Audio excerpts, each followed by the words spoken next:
degli abitanti, ma vengono fatte sulla base di un trasferimento storico che viene aumentato o diminuito, voi capite che ci sono i comuni, esempio di cintura, che sono molto aumentati di popolazione nel corso degli ultimi anni, che alla fine si trovano a dare più servizi di una volta con gli stessi soldi, o comunque con più o meno gli stessi soldi, perché nel frattempo ci sono stati solo tanti.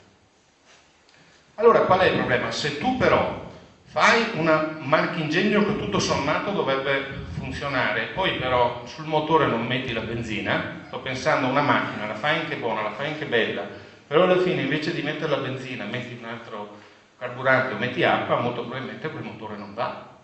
E allora qual è il mio problema? Perché vi ho fatto la premessa iniziale con l'articolo 5 della Costituzione?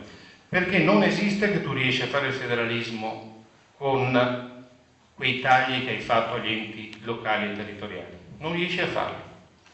Perché nel breve periodo è vero che io devo fare in modo di togliere qualcosa a chi ha tanto e a chi ha troppo, ma lo posso fare solo gradualmente, perché non c'è la possibilità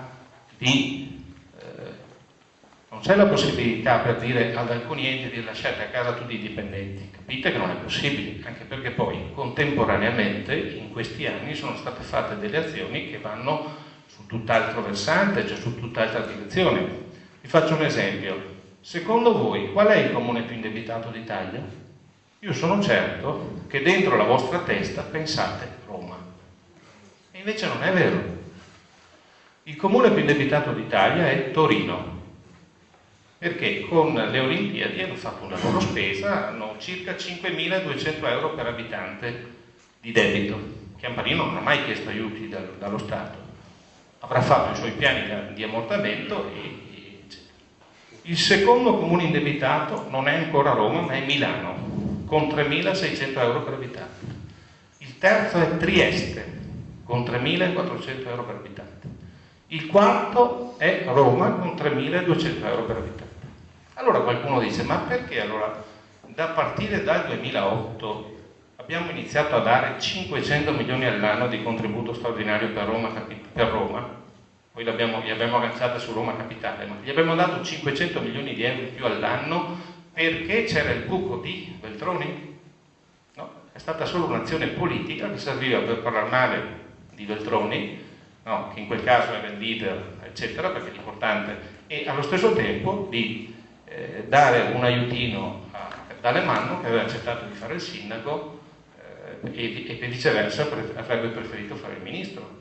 Però ci hanno preso in giro tutti su questa partita. E voi capite che io questo lo chiamo federalismo clientelare, cioè non esiste che tu chiedi a una parte di votarti un provvedimento, poi quando arriviamo alla ciccia, quando arriviamo alle risorse, vengono fatte le scelte esattamente al contrario di quello che dovrebbero essere fatte, perché in questi anni la questione di Roma è una, Catania è un'altra, Palermo è un'altra. Viceversa sarebbe stato più giusto dire tutte le città più indebitate gli diamo un contributo straordinario, allora a quel punto sarebbe una questione che ha una sua razionalità, ma non ce l'hanno spiegata così.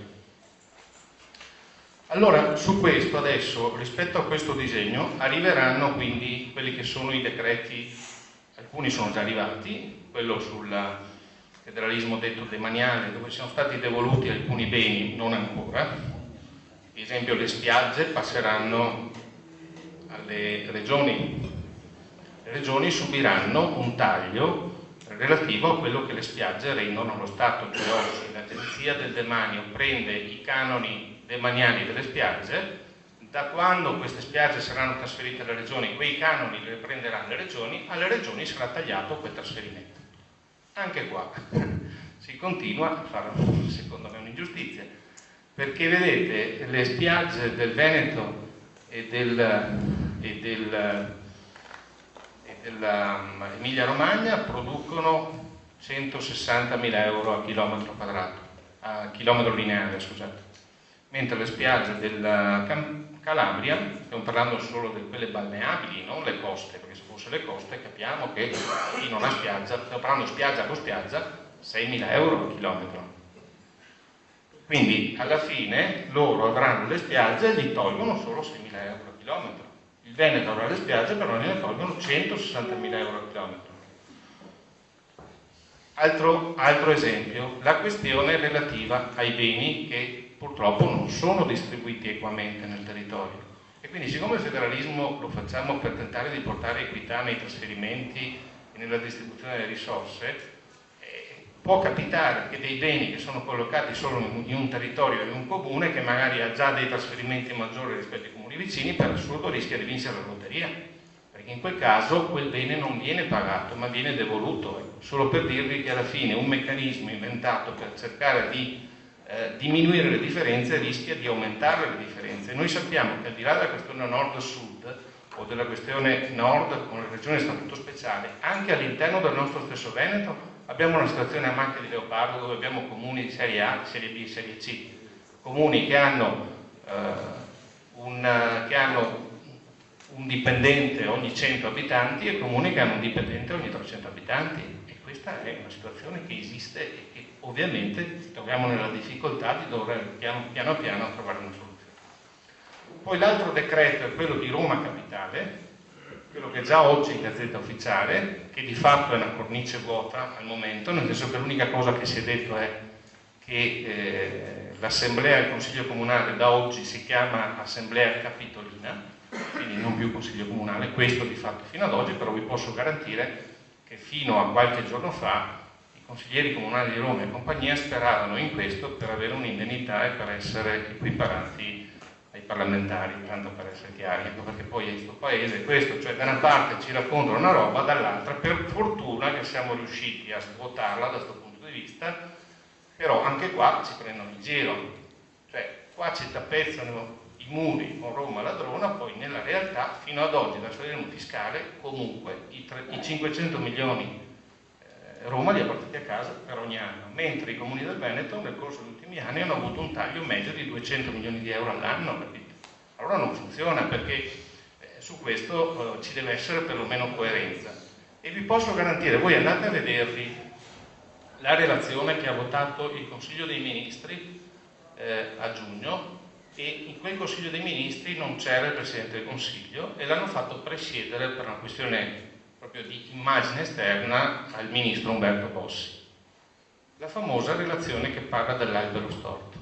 Ebbene, quella relazione dice secondo me sbagliando, dice esattamente il contrario di quello che è stato detto in campagna elettorale, perché quella relazione dice che se i conti non funzionano è colpa della periferia.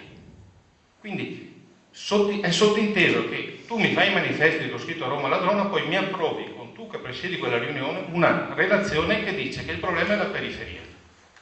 In realtà il problema è la periferia, perché se mettiamo la sanità esiste il problema sanità, nel senso che la questione sociale e l'invecchiamento della popolazione fa sì che nel 1980 spendevamo rispetto al totale della spesa pubblica il 6,50% della spesa pubblica era in sanità. Nel 1990 questa percentuale è andata all'11,30% e nel 2000 è andata al 12,50%, nel 2008 è il 14,10%. Però qua la questione bisogna capire: vogliamo dare la sanità, non vogliamo darla? Invecchia la popolazione, sì o no? E se sì, è chiaro che questo aumenta. Ma se andiamo a vederci, e quindi mi aggancio al ragionamento di prima, se siamo o no per le autonomie, se andiamo a vederci la spesa dei comuni, vediamo che è diminuita. Quindi perché accanirsi con patti di stabilità che chiedono a quella parte della pubblica amministrazione che è già più efficiente? Questo non vuol dire che tutti siano bravi, perché comuni spreconi ne conosco, ma quando tu fai un metodo che è uguale per tutti, che alla fine penalizza i migliori, alla fine fai esattamente il disegno contrario e il provvedimento contrario a quelle che sono le necessità. Perché, ad esempio, vi racconto i comuni nell'80 spendevano l'11,8% della spesa pubblica e la spesa dei comuni, nel 90 il 9,50%, nel 2000 il 9,60%, nel 2008 l'8,60%.